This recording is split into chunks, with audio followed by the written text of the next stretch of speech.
We are being spun in a web of lies, and we are caught up in this web. But don't worry. People will tell you over and over again, oh, we've survived worse.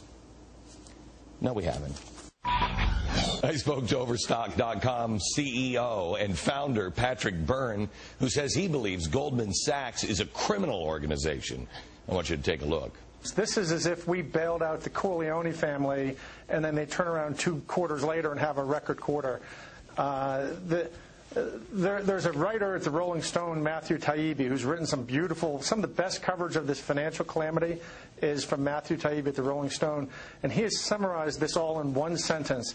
This is rich bankers bailing out rich bankers on your credit card. That's the simple summary. Patrick, I don't know, I think you would agree with me that Wall Street owns our government. I mean, it is... Go ahead. Oh, absolutely. Economists have a term for it. It's called regulatory capture. Society sets up regulators to protect us from certain industries like Wall Street, but often those regulators come under the thumb of the industry, and then they're called a captured regulator. Well, Wall Street has captured the institutions that are supposed to have protected our country from Wall Street. They've just become wholly owned subsidiaries. In fact, I'm sorry, go ahead. Do you think this is the same thing? Because I said, I think it was on last night's program, that I think this is just, we have merged our government and these gigantic corporations have merged. And the framework now is, if you're not in one of these gigantic corporations, forget about it, Jack. It's called an oligarchy. There's actually an economist at MIT named Simon Johnson, who was the chief economist of the IMF. He's been giving, and he's been giving some wonderful lectures on this, where he says this is just like the IMF. What we're facing in this country is like when the IMF went into Argentina, Indonesia, Russia. What you have is an oligarchy, a group of powerful folks who basically hijacked the government, and they get out of control. They make a lot of money for a while. They get over leveraged, then it collapses. And he says his job at the IMF was to go into places like Indonesia, and they always end up with a new leader who's a bold, young visionary that everybody loves. But the IMF's job is to go in and look them squarely in the face and say, is this guy... is he happy talk, or is he willing to really stand up and do the things that you have to do to break the back of the oligarchy? Well, the United States, and this is this economist Simon Johnson, he says, look, that's exactly the situation you're in here. And that's exactly the situation we're in. It transcends party politics. We have an oligarchy who has captured Washington, D.C., and they have just they manufactured this, not deliberately, it went much farther, but they manufactured the loopholes that let this happen, and they're doing everything they can do to keep those loopholes from being closed. How come I'm not hearing about this on shows? Because the media is largely captured, too. The New York financial press has become to an unsavory degree close to the financial community on whom it reports. So they will not report the kind of news and evidence. You only see it at the fringes, but from very respectable people like William Black, Simon Johnson, you now. It's great. It's great that the message is breaking through the smoke screen. This is how, I wonder if it's good or if I'm suddenly on a really dangerous boat to hell.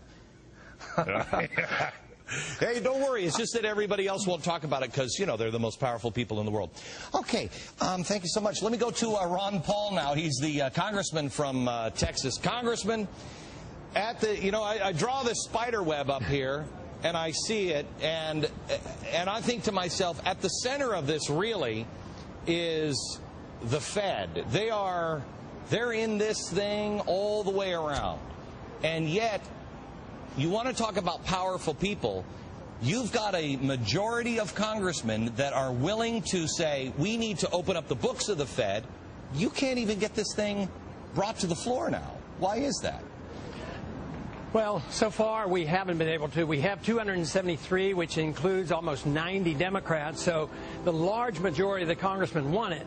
They don't want it because they really understand the issue and they're not motivated by philosophy as much as the fact that this has struck a chord with the American people, and the American people are demanding more transparency. So I think this is very good.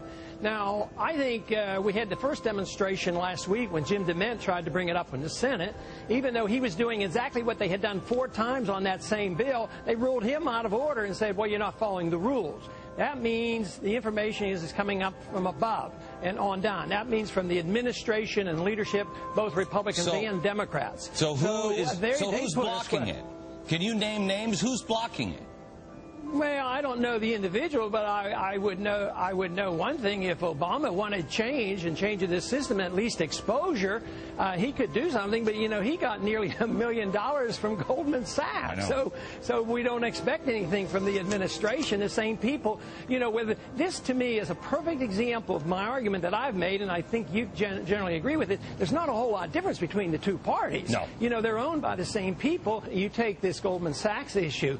Wouldn't it be revealing if we were able to get the transcripts and all the agreements and discussion that all Treasury and all Federal Reserve officials have had with Goldman Sachs? I mean, that would be a revelation. But, boy, they're hysterical when they think we're coming down close to saying that we might be able to open up the books. I got some information the other day that during another crisis in Central America, the banks were in trouble, and our Fed went to the IMF and told the IMF to pay the interest to the banks. I mean, that's how corrupt it is. And the whole thing is as this system continues to falter, they're not going to give up. They're going to move all these shenanigans over to the IMF. They're going to have a world organization. So the powerful elite then will have a world currency. That's what they're being planning for right now. So we as a people really have to wake up. My effort is exposing the Fed, opening up the books. The American people want it, and we have both Republicans and Democrats demanding it. But you made the right point. How are we going to get the leadership to do what the American people are demanding? How much time do we have, Ron? How much time do we have to wake up?